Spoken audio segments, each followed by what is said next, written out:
Hello welcome back Aisha's കിച്ചണിലേക്ക് എല്ലാവർക്കും സ്വാഗതം. അപ്പോൾ ഇന്ന് വന്നിട്ടുള്ളത് 2 റെസിപ്പീസും കൊണ്ടാണ്. ഒരു കോംബോ മീലാണ് ഷെയർ ചെയ്യുന്നത്. ഇതിൽ ഒരു റൈസ് റെസിപ്പി ഉണ്ട്, ഒരു ചിക്കൻ സൈഡ് ഡിഷും ഉണ്ട്. ടൊമാറ്റോ റൈസിൻ്റെ റെസിപ്പിയാണ് ഇതിൽ ഷെയർ ചെയ്യുന്നത്. നല്ല അടിപൊളി സിമ്പിളായിട്ട് ഉണ്ടാക്കാൻ പറ്റുന്ന നല്ല കിടിലൻ ടേസ്റ്റുള്ള ഒരു റൈസ് റെസിപ്പിയാണ്. അതുപോലെ തന്നെ ഒരു കബാബും കൂടി ഷെയർ ചെയ്യുന്നുണ്ട്. ഇതിൻ്റെ കൂടെ കോംബോ ആയിട്ട് കഴിക്കാൻ പറ്റുന്ന നല്ല അടിപൊളി റെസിപ്പിയാണ്. എല്ലാവരും ട്രൈ ചെയ്ത് നോക്കാം കേട്ടോ. ഇങ്ങനെ തന്നെ ട്രൈ ചെയ്ത് നോക്കാം. പിന്നെ നമ്മുടെ ചാനൽ ഇതുവരെ സബ്സ്ക്രൈബ് ചെയ്യാത്തുണ്ടെങ്കിൽ നിങ്ങൾക്ക് ചാനൽ ഇഷ്ടമാവുന്നുണ്ടെങ്കിൽ ഒന്ന് സബ്സ്ക്രൈബ് ചെയ്യണേ. അവിടെ കന്നഡയുടെ സബ്സ്ക്രൈബ് ഒന്ന് പ്രസ് ചെയ്യുക. അതിൻ്റെ കൂടെ ചെറിയൊരു ബെല്ലൈക്കൺ ഉണ്ട്, അതോടെ ഒന്ന് പ്രസ് ചെയ്യുക. അപ്പോൾ ഇതുപോലെ കാണാം. ഇതിൽ ഓൾ വേണം പ്രസ് ചെയ്യാൻ. അപ്പോൾ ശരി, നമുക്ക് റെസിപ്പീസിലോട്ട് പോകാം. ആദ്യം നമുക്ക് ചിക്കൻ കബാബ് ഉണ്ടാക്കാനുള്ള ഒരു മിക്സ് ഒന്ന് റെഡിയാക്കി എടുക്കുക. അതിനായിട്ട് ഞാനിപ്പോൾ 1 കിലോ ചിക്കൻ്റെ ഫില്ലാണ് എടുത്തിട്ടുള്ളത്. അപ്പോൾ അത് ചെറിയ കഷ്ണങ്ങളാക്കിയിട്ട് കട്ട് ചെയ്തിട്ട് നന്നായിട്ട് കഴുകി എടുത്തിട്ട് വെള്ളമൊക്കെ നന്നായിട്ട് ഡ്രെയിൻ ചെയ്തെടുക്കണം. അത് മസ്റ്റാട്ടോ. കബാബ് ഉണ്ടാക്കുമ്പം ചിക്കനിൽ ഒട്ടും തന്നെ വെള്ളം പാടില്ല. അപ്പോൾ ഞാൻ ഇതുപോലെ ഒരു സ്ട്രെയിനറിലിട്ടിട്ട് നന്നായിട്ട് വെള്ളമൊക്കെ നന്നായിട്ട് പിഴിഞ്ഞെടുക്കുന്നുണ്ട്. എന്നിട്ട് നമുക്ക് ബ്ലെൻഡറിൻ്റെ ജാറിലിട്ടിട്ട് ഒന്നങ്ങോട്ട് ക്രഷ് ചെയ്തെടുക്കാനുണ്ട്. വല്ലാണ്ട് പേസ്റ്റാക്കി എടുക്കണ്ട, ഒന്നങ്ങോട്ട് ക്രഷ് ചെയ്തെടുത്താൽ മതി. ഒട്ടും തന്നെ വെള്ളം ഇല്ല എന്നുള്ളത് ഉറപ്പ് വരുത്തണം കേട്ടോ. വെള്ളം ഉണ്ടെങ്കിൽ നമുക്കത് മാവ് പരുവമാക്കി എടുക്കാൻ പറ്റില്ല. അപ്പോൾ അതുകൊണ്ടാണ് അത്രയും പറയുന്നത് കേട്ടോ. അപ്പോൾ നമുക്ക് ഒന്ന് ക്രഷ് ചെയ്തെടുത്തിട്ട് ഞാനൊരു ബൗളിലേക്ക് ഇട്ട് കൊടുക്കുന്നുണ്ട്. 2 ബാച്ചായിട്ടാണിത് ക്രഷ് ചെയ്തെടുക്കുന്നത്. അപ്പോൾ വീണ്ടും ബാക്കിയുള്ളത് ഇതുപോലെ ബ്ലെൻഡറിൻ്റെ ജാറിലിട്ടിട്ട് ഒന്നുകൂടെ ഒന്ന് ക്രഷ് ചെയ്തെടുക്കുക. എന്നിട്ട് ബൗളിലേക്ക് ഇട്ട് കൊടുക്കുക. അപ്പോൾ അത് കാണുമ്പോൾ തന്നെ നിങ്ങൾക്ക് മനസ്സിലാവും ചിക്കനിൽ ഒട്ടും തന്നെ വെള്ളമില്ല. വെള്ളം ഉണ്ടെങ്കിൽ ഇതിങ്ങനെ സൈഡിലൊക്കെ പറ്റിപ്പിടിച്ചിരിക്കും. അപ്പോൾ സൈഡിലൊന്നും പറ്റിപ്പിടിച്ചിട്ടൊന്നുമില്ല. അപ്പോൾ നല്ലോണം ഡ്രൈ ആയിട്ടുള്ള ചിക്കനാട്ടോ. ഇനി നമുക്കിതിലോട്ടുള്ള മസാല റെഡിയാക്കാനുണ്ട്.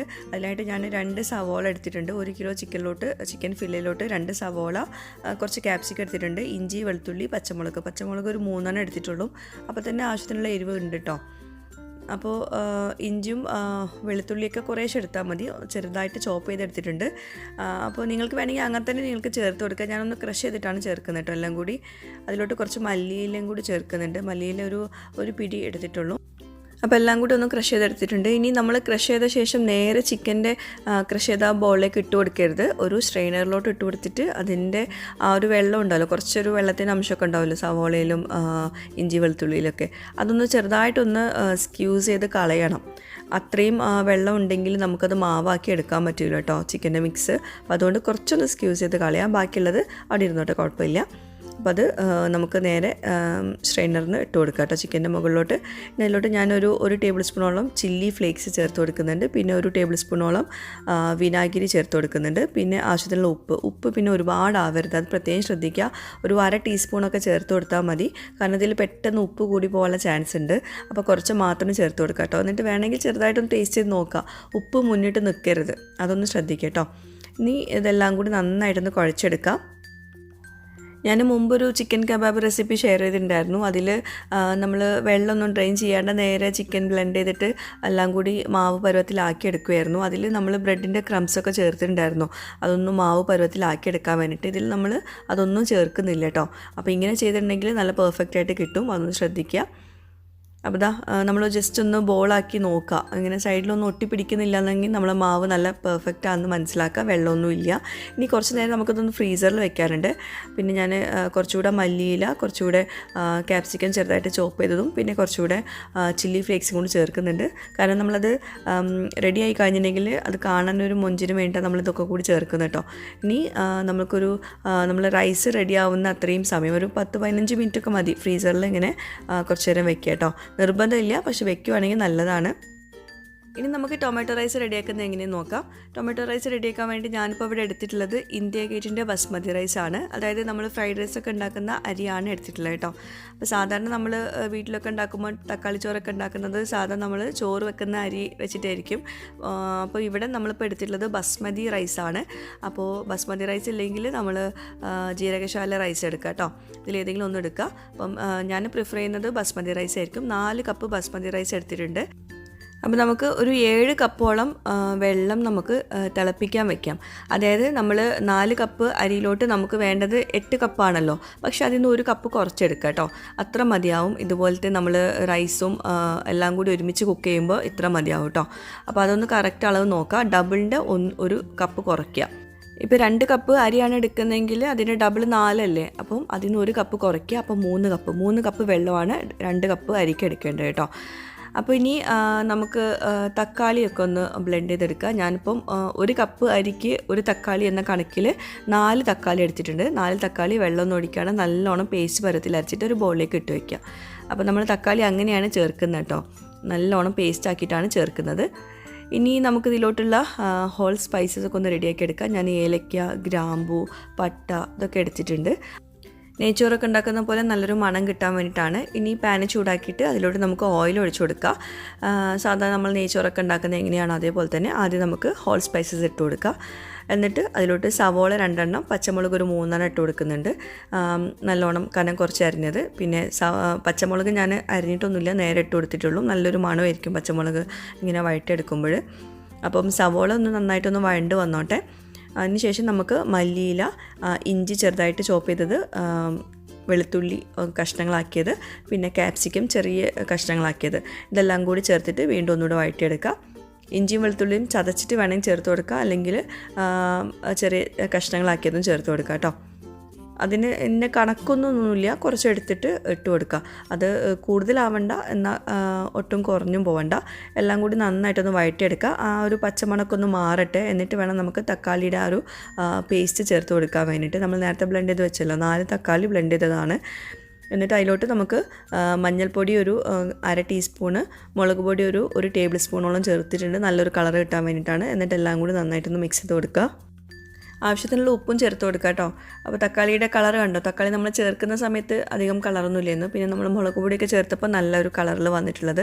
ഇനി ഇത് എണ്ണ തെളിയുന്ന വരെ നന്നായിട്ട് കുക്ക് ചെയ്യണം, അല്ലെങ്കിൽ തക്കാളിയുടെ ഒരു പച്ചമണമൊക്കെ വരും നമ്മുടെ ചോറിന്. അപ്പോൾ അതുകൊണ്ട് നല്ലോണം കുക്ക് ചെയ്യണം. നമ്മൾ തക്കാളിക്കറി ഉണ്ടാക്കുമ്പോൾ അങ്ങനെയാണല്ലോ, എണ്ണ തെളിയുന്ന വരെ കുക്ക് ചെയ്യും. അപ്പം എണ്ണ തെളിഞ്ഞ് കഴിഞ്ഞിട്ടുണ്ടെങ്കിൽ അതിലോട്ട് ഒരു 1/2 ടീസ്പൂണോളം വലിയ ജീരകത്തിൻ്റെ പൊടിയും, പിന്നെ ആവശ്യത്തിനുള്ള ഉപ്പ്, പിന്നെ നെയ്യ് ഞാൻ 1 ടേബിൾ സ്പൂണോളം ചേർത്ത് കൊടുക്കുന്നുണ്ട്, നല്ലൊരു മണമായിരിക്കും. അപ്പോൾ ഇതെല്ലാം കൂടി ചേർത്തു. തക്കാളി ചേർത്ത ശേഷം നമ്മൾ എണ്ണ തെളിഞ്ഞ ശേഷമാണ് ഇതൊക്കെ ചേർക്കുന്നത് കേട്ടോ. എന്നിട്ട് നന്നായിട്ട് മിക്സ് ചെയ്ത് കൊടുത്ത ശേഷം നമുക്ക് അരി നന്നായിട്ട് കഴുകിയെടുത്ത് വെള്ളമൊക്കെ ഡ്രെയിൻ ചെയ്തത് ഇതിലോട്ട് ചേർത്ത് കൊടുക്കുക. വെള്ളത്തോട് കൂടിയിട്ട് ചേർക്കരുത് കേട്ടോ, അപ്പോൾ വെള്ളത്തിൻ്റെ അളവ് കൂടി പോവും. അപ്പോൾ അതൊന്ന് ശ്രദ്ധിക്കാം. അപ്പം അരി നമ്മൾ കഴുകിയെടുത്തത് ഇതിലോട്ടാണ് ചേർക്കുന്നത് കേട്ടോ. എന്നിട്ട് നമ്മൾ തിളച്ച വെള്ളം ഒഴിച്ചു കൊടുക്കുകയാണ്. നമ്മൾ കണക്ക് വെച്ചിട്ടാണ് വെള്ളം എടുത്തിട്ടുള്ളത്, അപ്പോൾ അതുകൊണ്ട് വെള്ളം കൂടി പോകുന്നുമില്ല. അപ്പോൾ നന്നായിട്ട് മിക്സ് ചെയ്ത് കൊടുക്കുക. അതിൽ ഒന്നിങ്ങോട്ട് ഒരു 1-2 മിനിറ്റ് നന്നായിട്ടൊന്ന് മിക്സ് ചെയ്തിട്ട് ഒന്ന് ചെറുതായിട്ടൊന്ന് കുക്ക് ആയിക്കോട്ടെ അതിൽ. എന്നിട്ട് വേണം നമ്മൾ വെള്ളം ഒഴിച്ചു കൊടുക്കാൻ. അപ്പോൾ 4 കപ്പ് അരിയിലോട്ട് നമ്മൾ 7 കപ്പ് ചൂട് വെള്ളമാണ് ഒഴിക്കുന്നത്. തിളച്ച വെള്ളം വേണമെന്നില്ല, ചൂട് വെള്ളം വേണം കേട്ടോ, അത് നിർബന്ധമാണ്. എന്നിട്ട് നന്നായിട്ടൊന്ന് മിക്സ് ചെയ്ത് കൊടുക്കുക. ഇനിയിപ്പോൾ വേറെ ഒന്നും ചെയ്യാനില്ല. ഇനി നമ്മൾ നെയ്ച്ചോറൊക്കെ ഉണ്ടാക്കുന്ന പോലെ തന്നെ അത് വറ്റി വന്നോട്ടെ. എന്നിട്ട് നമുക്ക് സെർവ് ചെയ്യാം, അത്രയേ ഉള്ളൂ. പിന്നെ ഇത് വെള്ളം ഒഴിച്ചു കൊടുത്ത ശേഷം ഉപ്പിൻ്റെ അളവ് നോക്കുക കേട്ടോ, ടേസ്റ്റ് നോക്കുക. ഉപ്പ് ഒന്നങ്ങോട്ട് മുന്നിട്ട് നിൽക്കുന്ന രീതിയിൽ വേണം ഉപ്പ് ചേർത്ത് കൊടുക്കാൻ. അപ്പോൾ ഞാൻ കുറച്ചുകൂടെ ഉപ്പ് ചേർത്തിട്ടുണ്ട്. എന്നിട്ട് ടേസ്റ്റ് ചെയ്ത് നോക്കുക, ഉപ്പ് പാകമുണ്ടോ എന്ന് നോക്കാം കേട്ടോ. അപ്പോൾ ഏറ്റവും കുറഞ്ഞ ഫ്ലെയിമിൽ വെച്ചിട്ടുണ്ട്. ഇനി ഇത് വെള്ളം വറ്റുന്ന വരെ കുക്ക് ചെയ്തെടുക്കുക. അതിന് ഇടയ്ക്ക് വേണമെങ്കിൽ ഒന്ന് ജസ്റ്റ് ഒന്ന് മിക്സ് ചെയ്ത് കൊടുക്കുക കേട്ടോ. ഒന്ന് ചെറുതായിട്ട് കുക്കായി കഴിഞ്ഞിട്ടുണ്ടെങ്കിൽ എല്ലാം കൂടി ഒന്ന് മിക്സ് ചെയ്ത് കൊടുക്കുക. എന്നിട്ട് വീണ്ടും അടച്ചു വെച്ചിട്ട് ഈ ഒരു സ്റ്റേജിൽ നമ്മൾ ഒന്നുകൂടെ ഒന്ന് മിക്സ് ചെയ്ത് കൊടുക്കുന്നുണ്ട്. എന്നിട്ട് പിന്നെ വെള്ളം വറ്റുന്ന വരെ കുക്ക് ചെയ്തെടുക്കുക ചെറിയ ഫ്ലെയിമിൽ വെച്ചിട്ട്.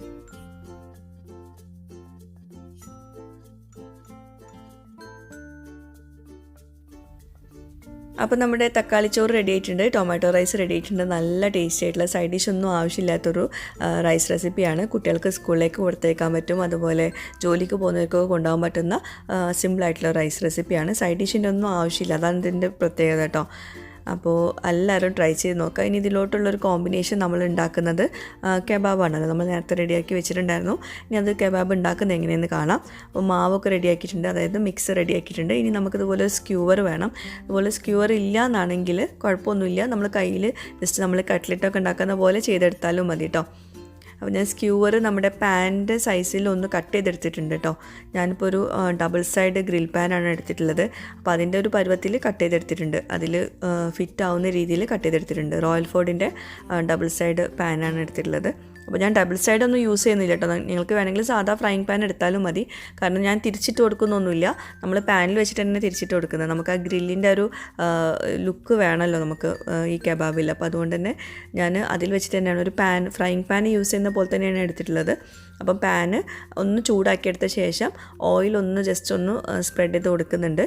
ജസ്റ്റ് ഒരു ടേബിൾ സ്പൂൺ ഓയിലൊക്കെ മതിയാവും നമുക്ക് ഈ ഒരു കബാബ് മുഴുവനായിട്ടും കുക്ക് ചെയ്തെടുക്കാൻ വേണ്ടിയിട്ട്.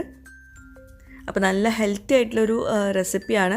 അതുപോലെ തന്നെ നമ്മൾ ഫ്രൈ ചെയ്തിട്ടില്ല അല്ലെങ്കിൽ ഇങ്ങനെയാണ് കുക്ക് ചെയ്തതെന്നൊന്നും തോന്നില്ല കഴിക്കുന്ന സമയത്ത്, അത്രയും ടേസ്റ്റാണ്. അപ്പോൾ കയ്യിൽ കുറച്ചൊന്ന് എണ്ണ ഒന്ന് സ്പ്രെഡ് ചെയ്ത ശേഷം ഇതുപോലെ ചെറിയ ബോൾസ് ആക്കിയിട്ടെടുക്കാം. ഇപ്പോൾ കണ്ടോ നമ്മുടെ കബാബൊക്കെ നല്ല പെർഫെക്റ്റ് ടെക്സ്ചറിലാണ് വന്നിട്ടുള്ളത് കേട്ടോ. ഇനി ഇതുപോലെ സ്ക്യൂവറിൽ വെച്ച് കൊടുക്കുക. അപ്പോൾ സ്ക്യൂവർ ഇല്ലയെന്ന് വെച്ചിട്ട് ഇത് ഉണ്ടാക്കാണ്ടിരിക്കൊന്നും വേണ്ട, കയ്യിൽ വെച്ചിട്ടും നിങ്ങൾക്കിതുപോലെ ആക്കിയെടുക്കാൻ പറ്റും. എന്നിട്ട് ഫ്രൈങ് പാനിൽ കുറച്ച് നീളമുള്ള ഫ്രൈങ് പാൻ അല്ലെങ്കിൽ ചെറിയ ചെറിയ മറ്റേ കബാബ് ആക്കി എടുത്താലും മതി കേട്ടോ, അപ്പോഴും കുഴപ്പമില്ല. അപ്പോൾ ഇതുപോലെ സ്ക്യൂവറിൽ നന്നായിട്ട് അത് ആക്കിയെടുത്ത ശേഷം ഇതുപോലെ വെച്ച് കൊടുക്കുക. ഞാനിപ്പം നമ്മുടെ പാൻ ഓൺ ആക്കിയിട്ടില്ല കേട്ടോ, ഓഫ് ആക്കിയിട്ടുണ്ട് കേട്ടോ. ഈ കബാബ് എല്ലാം റെഡിയാക്കിയ ശേഷമാണ് ഓൺ ആക്കുന്നത്, അല്ലെങ്കിൽ പിന്നെ ഒരെണ്ണം വേവ് മാറിപ്പോവും. അപ്പോൾ ഞാനിപ്പോൾ ഒന്ന് ചൂടാക്കി ഓയിൽ സ്പ്രെഡ് ചെയ്ത ശേഷം ഓഫാക്കി എടുത്തിട്ടുണ്ട്. എന്നിട്ടാണ് കബാബ് ഇതുപോലെ വെച്ച് കൊടുക്കുന്നത് കേട്ടോ. പിന്നെ നമ്മളിതുപോലെ ആക്കിയിട്ട് നമ്മൾ വേറൊരു പാത്രത്തിൽ വെച്ച് അതിൽ നിന്ന് ഇങ്ങോട്ടേക്ക് എടുക്കുമ്പോൾ ചിലപ്പോൾ അത് സ്റ്റിക്കായി പോവും. അപ്പോൾ അതുകൊണ്ടാണ് നേരെ ചൂടായിട്ടുള്ള ഈ ഒരു പാത്രത്തിലോട്ട് വെച്ച് കൊടുക്കുന്നത്. അപ്പോൾ നിങ്ങൾ ഫ്രൈങ് പാനിൽ ഉണ്ടാക്കുവാണെങ്കിലും ഇതുപോലെ മാവ് ആക്കിയിട്ട് ഫ്രീസറിൽ വെക്കുക അല്ലെങ്കിൽ ഫ്രിഡ്ജിൽ താഴെ വെക്കുക. എന്നിട്ട് നമ്മൾ എപ്പോഴാണോ കഴിക്കാൻ പോകുന്നത് ആ സമയത്ത് ഇതുപോലെ ആക്കിയെടുത്താൽ മതി കേട്ടോ. അപ്പോൾ ഇതൊരു ഹെൽത്തി ആയിട്ടുള്ളൊരു ചിക്കൻ റെസിപ്പിയാണ്. ഒരുപാട് പേർക്കൊക്കെ അറിയുന്നുണ്ടാവും, എന്നാലും ഇതേപോലെ ഉണ്ടാക്കാത്തവരുണ്ടെങ്കിൽ എന്തായാലും ഉണ്ടാക്കി നോക്കുക. ഈ ഒരു ഇതിൽ ചേർത്തുള്ള ഇൻഗ്രീഡിയൻസ് ഒന്നും സ്കിപ്പ് ചെയ്യാണ്ട് ഇതേപോലെ തന്നെ ചേർത്ത് നോക്കുക കേട്ടോ. നല്ല ടേസ്റ്റാണ്. ഞാൻ കുറച്ചുകൂടെ ഓയിൽ മുകളിൽ ഇങ്ങനെ സ്പ്രെഡ് ചെയ്ത് കൊടുക്കുന്നുണ്ട്. അതിൻ്റെ ആവശ്യമില്ല, എന്നാലും നമുക്കൊരു സമാധാനത്തിനൊരു നമ്മൾ ഓയിൽ ചേർത്തിട്ടുണ്ടല്ലോ എന്നുള്ളൊരു സമാധാനത്തിനാണ്. നമ്മളിപ്പോൾ ഇതിലോട്ട് മൊത്തം ഒരു ടേബിൾ സ്പൂൺ ഓയിലൊക്കെ എടുത്തിട്ടുണ്ടാവുള്ളൂ കേട്ടോ, എല്ലാം കൂടി ഉണ്ടാക്കാൻ വേണ്ടിയിട്ട് തന്നെ. എന്നിട്ട് ഞാൻ അടച്ച് വെച്ചിട്ടുണ്ടായിരുന്നു. എന്നിട്ട് ഇതുപോലെ സ്ക്യൂവർ ഒന്ന് തിരിച്ചിട്ട് കൊടുക്കുക. അപ്പോൾ നമ്മൾ അടച്ച് വെച്ച് കുക്ക് ചെയ്യുമ്പോൾ തന്നെ അതിൽ നിന്ന് വെള്ളം ഇറങ്ങി വരും. അപ്പോൾ അതുകൊണ്ട് തന്നെ നമുക്ക് അത് കുക്ക് ചെയ്യാനുള്ള വെള്ളവും അതിൻ്റെ ചിക്കനിലുള്ള നെയ്യും ഒക്കെ പുറത്തേക്ക് ഇറങ്ങി വരുന്നതുകൊണ്ട് തന്നെ ഇത് അതിൽ കിടന്നിട്ട് വെന്തോളും. അപ്പോൾ അതുകൊണ്ട് തന്നെ നല്ലൊരു മണമായിരിക്കും, നല്ല ടേസ്റ്റ് ആയിരിക്കും കഴിക്കാൻ. എണ്ണയിൽ പൊരിച്ചെടുത്തിട്ടില്ല എന്നൊന്നും തോന്നുന്നില്ല, നല്ല ടേസ്റ്റാണ് ഇങ്ങനെ കഴിക്കാൻ വേണ്ടിയിട്ട്. പിന്നെ നമ്മൾ കബാബ് ഇതുപോലെ ഫ്രൈങ് പാനിലൊക്കെ ഉണ്ടാക്കുമ്പോൾ വല്ലാണ്ട് കട്ടിയിലാക്കണ്ട കേട്ടോ, ഒന്നും ഇങ്ങോട്ട് പരത്തി കൊടുക്കണം. ആ കബാബിൻ്റെ ഷേപ്പ് കിട്ടിയില്ലെങ്കിലും നമുക്ക് എന്താ പറയുക, ചിക്കനല്ല ഇതിൽ ചേർത്തിട്ടുള്ളത്. അപ്പോൾ ചിക്കന് വേവണമല്ലോ, അപ്പോൾ അതുകൊണ്ട് തന്നെ എന്താ പറയുക, ഒന്നും ഇങ്ങോട്ട് പരത്തി കൊടുക്കണം കേട്ടോ. അപ്പോൾ അതാ ഇതുപോലെ സ്ക്യൂവർ ഒന്നിങ്ങനെ അമർത്തി കൊടുത്താലും മതി. സ്ക്യൂവർ ഇങ്ങനെ എടുത്തിട്ട് ഇതുപോലെ ആക്കി കൊടുത്താലും മതി. ഇതിൻ്റെ സൈഡും വേവിച്ചെടുക്കണം. ഒന്ന് സൈഡൊക്കെ ഒന്ന് തിരിച്ചു മറിച്ചൊക്കെ ഒന്ന് ഇട്ട് കൊടുക്കുക. അപ്പോൾ അതാ എല്ലാ വശവും കുക്കായിട്ടുണ്ട്. നമ്മുടെ കബാബ് നന്നായിട്ട് റെഡി ആയിട്ടുണ്ട്. ആ ടെക്സ്ചർ കാണുമ്പോൾ തന്നെ മനസ്സിലാവും എത്രത്തോളം ടേസ്റ്റി ആണെന്നുള്ളത്. അപ്പോൾ അതാ നമ്മുടെ കബാബ് റെഡി ആയിട്ടുണ്ട്. ഇനി നമുക്ക് ടൊമാറ്റോ റൈസിൻ്റെ കൂടെ സെർവ് ചെയ്യാം. ഞാൻ സ്ക്യൂവർ അതിൽ നിന്ന് എടുത്ത് മാറ്റുന്നുണ്ട് കേട്ടോ. അപ്പോൾ നല്ല ജ്യൂസി ആയിട്ടുള്ള നല്ല ടേസ്റ്റി ആയിട്ടുള്ള കബാബാണ്. ഇതുപോലെ കബാബ് ഉണ്ടാക്കാത്തവരുണ്ടെങ്കിൽ എന്തായാലും ഉണ്ടാക്കി നോക്കാം കേട്ടോ. അപ്പോൾ നമ്മുടെ ടൊമാറ്റോ റൈസ് അവിടെ റെഡി ആയിട്ടുണ്ടായിരുന്നു. അപ്പോൾ അത് ഞാൻ ഇതുപോലെ ഒരു ബോളിലേക്ക് ഇട്ടിട്ട് തിരിച്ചിട്ട് കൊടുക്കുകയാണ് നമ്മളെ പ്ലേറ്റിൽ സെർവ് ചെയ്യാൻ വേണ്ടിയിട്ട്. പിന്നെ ഈ ടൊമാറ്റോ റൈസും കബാബും കൂടിയുള്ളൊരു കോമ്പിനേഷൻ ഉണ്ടല്ലോ, അത് കിട്ടില്ലോ കേട്ടോ. ശരിക്കും നമുക്കൊരു 1/2 കിലോ ഫില്ല മതിയാവും ഒരു 4 പേർക്ക് 5 പേർക്കൊക്കെ കബാബ് ഉണ്ടാക്കാൻ വേണ്ടിയിട്ട് കേട്ടോ. അപ്പോൾ ഞാനിപ്പം ബാക്കിയുള്ളത് ഫ്രിഡ്ജിൽ വെച്ചിട്ടുണ്ട്. ഒരു കബാബ് തന്നെ മതിയാവും ഒരാൾക്ക് കഴിക്കാൻ വേണ്ടിയിട്ട്. പിന്നെ ഇത് രണ്ടും കൂടിയുള്ള കോമ്പിനേഷൻ നല്ല ടേസ്റ്റ് ഉണ്ടായിരുന്നു. സാധാരണ ടൊമാറ്റോ റൈസിൻ്റെ കൂടെ ഞാൻ ഉണ്ടാക്കുക ഓംലെറ്റ് അല്ലെങ്കിൽ തൈര് ഇതൊക്കെ ആയിരിക്കും. അപ്പം കബാബും ഇതും കൂടി നല്ല രസമുണ്ട് കഴിക്കാൻ വേണ്ടിയിട്ട്. വീണ്ടും വീണ്ടും നമ്മൾ നിർത്താണ്ട് കഴിച്ചുകൊണ്ട് ിരിക്കും, അത്രയും ടേസ്റ്റാണ്. ഒരാൾക്കൊരു കബാബ് എന്നുള്ള രീതിയിൽ ഉണ്ടാക്കിയാലും മതിയല്ലോ. അപ്പോൾ എന്തായാലും ഈ ഒരു കോമ്പിനേഷനിൽ എല്ലാവരും ട്രൈ ചെയ്ത് നോക്കുക. എന്നിട്ട് എനിക്ക് ഫീഡ്ബാക്ക്സും എഴുതിയിരിക്കണം. പിന്നെ സൈഡായിട്ട് വേറെ വെച്ചിട്ടുള്ള നമ്മുടെ ഉള്ളി സുർക്ക വെച്ചിട്ടുണ്ട്. എന്താ പറയുക, അതിൻ്റെയും ആവശ്യമില്ല. പിന്നെ പപ്പടം ഉണ്ടായിരുന്നു കേട്ടോ, ഞാൻ വെക്കാൻ മറന്നുപോയതാണ്.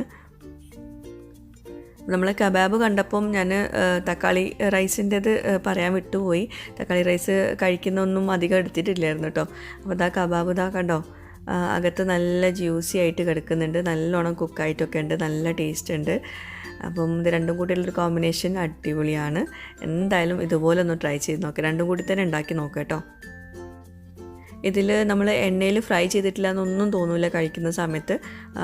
കണ്ടോ നല്ല സോഫ്റ്റാണ്. അതുപോലെ ചിക്കൻ്റെ ഫ്ലേവർ അങ്ങനെ നിൽക്കുന്ന അങ്ങനെ ഒന്നും തോന്നില്ല കേട്ടോ, അങ്ങനെ ഒന്നുമില്ല.